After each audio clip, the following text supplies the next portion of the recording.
Decent law-abiding citizens are now criminals according to the Irish government, simply for worshipping God according to their conscience.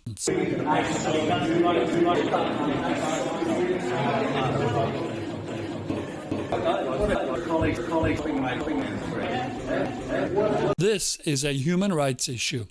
The Irish Constitution, European Convention on Human Rights, Charter of Fundamental Rights of the European Union, Universal Declaration of Human Rights, they all agree on the right to attend church services. Article 10 of the Charter of Fundamental Rights of the European Union reads, "This right includes freedom to manifest religion or belief in worship, teaching, practice and observance." The Irish government is trampling on this basic human right. All over Europe, governments respect this right to worship freely, but not in Ireland. Corporate worship is an essential part of Christianity. Staring at a screen cannot replace it. Is it too much to ask our public representatives and government to uphold this fundamental human right? Apparently so. Public worship is put on the same level as museums and art galleries, which is an insult to the faith community. Some questions for our politicians. If Gerry Adams can safely speak to 1,800 people in the open air, why can't churches be allowed to hold services outdoors? If Leo Varadkar can safely sunbathe in a crowded park, why can't churches safely hold services outdoors? If this crowd can safely protest outdoors for 2 hours every day for 14 days, why can't churches safely hold services outdoors?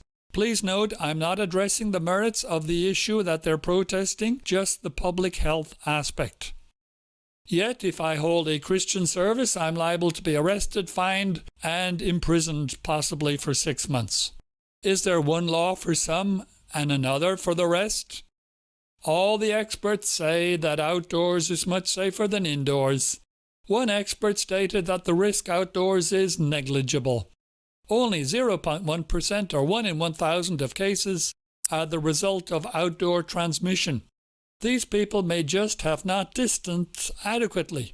Is 0.1% a sufficient reason to deprive people of a fundamental human right? Despite this negligible risk, churches are not even allowed to meet outdoors. As far as I know, only one political party, Aontú, and a few independent TDs are calling for the reopening of the churches. For this reason alone, they deserve your vote at the next election. The rest are apparently willing to trample on your rights. The banning of in-person church services is counterproductive. Christians are increasingly choosing to obey God rather than man. Many Christians are now meeting unsafely in homes, while large buildings lie empty. Others continue to hold services, fearing the arrival of the Gardaí. This situation is completely unacceptable. The government must immediately decriminalise corporate worship. If we don't stand up for this basic human right, soon all the others will be eroded also. A simple request to the Irish government: restore immediately our fundamental right to attend public worship without harassment.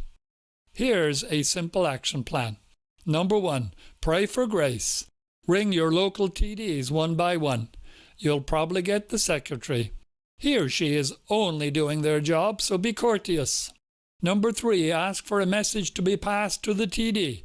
If your TD is with the government coalition of Fianna Fáil, Fine Gael and the Greens, the message for them is that you're holding him or her personally responsible for denying your human right to attend a real church service.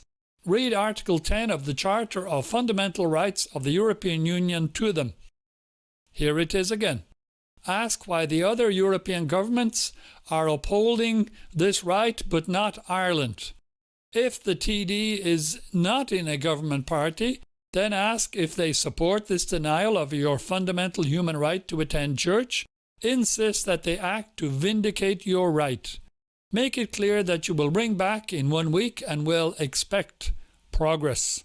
Number 8, make it clear that this will affect your vote in the next election. Number 9, keep a written record of your conversation so that you can follow up next time. Number 10, ring every week until this fundamental human right is restored. Remember, be persistent and gracious. Here are the TDs for the Dublin West constituency.